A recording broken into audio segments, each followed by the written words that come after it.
बुद्ध की जीवन से जुड़ी चुप रहने के फायदे। बुद्ध का जीवन और उनकी शिक्षा आज भी लोगों को मार्गदर्शन देती है। बुद्ध का जीवन एक उदाहरण है कि कैसे हम अपनी मानसिक शांति, संतुलन और संतुष्टि को पा सकते हैं। बुद्ध ने अपनी जीवन यात्रा के दौरान जो अनुभव किए, वे न केवल आत्मज्ञान प्राप्ति की ओर ले गए, बल्कि उन्होंने हमें ये भी सिखाया कि चुप रहना, यानी शांत रहना और अपने विचारों को नियंत्रित करना, जीवन में कितनी महत्वपूर्ण भूमिका निभा सकता है। चुप रहने के लाभ न केवल मानसिक और शारीरिक स्वास्थ्य से जुड़े होते हैं, बल्कि ये हमारी आत्मा की गहराई को भी जागृत करते हैं। बुद्ध की शिक्षा में चुप रहने के पीछे गहरे अर्थ और फायदे हैं, जो जीवन को सरल और सुखमय बना सकते हैं। आइए हम बुद्ध की शिक्षा से ये जानने की कोशिश करें कि चुप रहने के क्या फायदे हो सकते हैं। 1. आध्यात्मिक शांति और ध्यान। बुद्ध ने हमेशा चुप रहने और मौन धारण करने को आत्म समझ के एक महत्वपूर्ण साधन के रूप में प्रस्तुत किया। जब हम चुप रहते हैं तो हमारे मन और आत्मा को शांति मिलती है। ये शांति ध्यान की स्थिति को उत्पन्न करती है, जो आंतरिक ज्ञान और आत्मा की गहराई तक पहुंचने में मदद करती है। चुप रहकर हम अपनी मानसिक स्थिति को नियंत्रित कर सकते हैं और बाहरी दुनिया से उत्पन्न होने वाले तनाव और विकर्षण से बच सकते हैं। बुद्ध के अनुसार मौन को एक साधना माना जाता है। जब हम अपने विचारों और शब्दों को संयमित रखते हैं तो हम अपने भीतर के शोर को शांत कर सकते हैं और आंतरिक शांति की ओर अग्रसर हो सकते हैं। 2. मनुष्य की भावनाओं पर नियंत्रण। हम अक्सर बिना सोचे समझे बातें करते हैं, जो बाद में हमें पछतावा का कारण बनती हैं। बुद्ध ने हमें ये सिखाया कि चुप रहने से हम अपनी भावनाओं पर नियंत्रण पा सकते हैं। जब हम गुस्से में होते हैं या परेशान होते हैं, तो चुप रहना एक महान उपाय हो सकता है। यह न केवल हमें आंतरिक शांति प्रदान करता है, बल्कि ये हमारे रिश्तों को भी सुरक्षित रखता है। चुप रहकर हम अपनी भावनाओं को समझ सकते हैं और एक स्पष्ट दृष्टिकोण से स्थिति का मूल्यांकन कर सकते हैं। इसके साथ ही ये हमारी प्रतिक्रिया को और अधिक विवेकपूर्ण और समझदारी से बनाता है, जिससे हम अपने व्यवहार को सुधार सकते हैं। 3. सुनने की कला का विकास। चुप रहने का एक और बड़ा लाभ ये है कि ये हमें सुनने की कला सिखाता है। बुद्ध ने ये सिखाया कि सुनने से हम दूसरों को समझ सकते हैं और उनके दृष्टिकोण से स्थिति का मूल्यांकन कर सकते हैं। बहुत बार हम बोलने में इतने व्यस्त रहते हैं कि हम दूसरों की बातों को ठीक से सुन नहीं पाते, लेकिन जब हम चुप रहते हैं तो हम दूसरों के विचारों और भावनाओं को समझने में सक्षम होते हैं।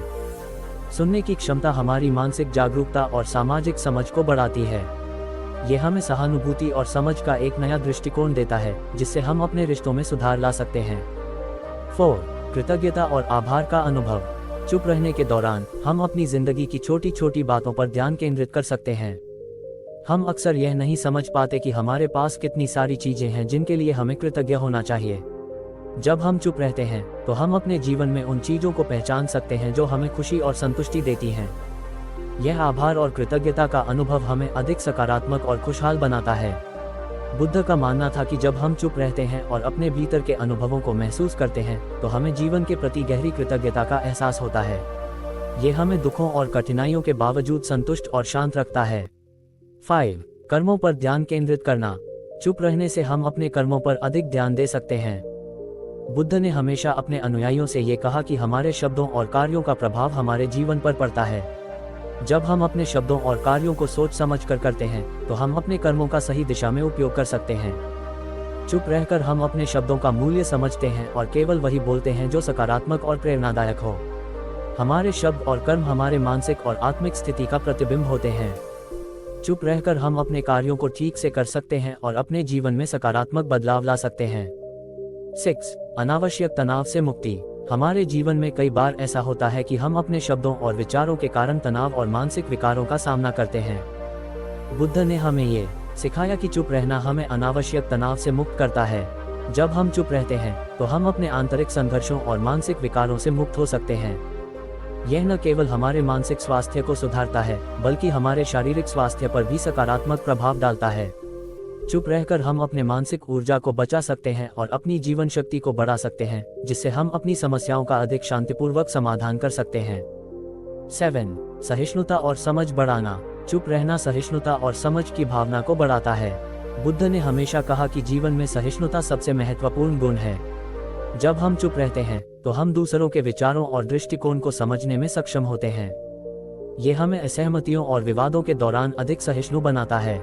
हम दूसरों के दृष्टिकोण को समझ सकते हैं, बिना किसी प्रकार के तर्क या विवाद में उलझे। चुप रहने से हम अधिक समझदार और धैर्यवान बन सकते हैं, जिससे हमारे रिश्ते मजबूत होते हैं और हम अपने जीवन को बेहतर तरीके से जी सकते हैं।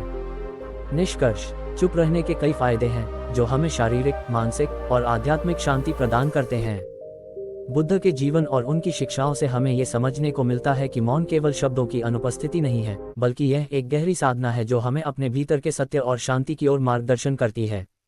चुप रहकर हम अपने जीवन में शांति, संतुलन और सकारात्मकता को ला सकते हैं। ये हमें न केवल खुद से जुड़ने का अवसर देता है, बल्कि दूसरों से भी गहरे और सार्थक संबंध बनाने में मदद करता है। तो दोस्तों, आपने सुना भी कहानी को, कितना अच्छी लगी कहानी। चुप रहने के फ़ायदे क्या होते हैं। ऐसी ही वीडियो देखने के लिए हमारे चैनल को लाइक करें, शेयर करें। तब तक मिलते हैं नेक्स्ट वीडियो में। जय हिंद, जय भारत।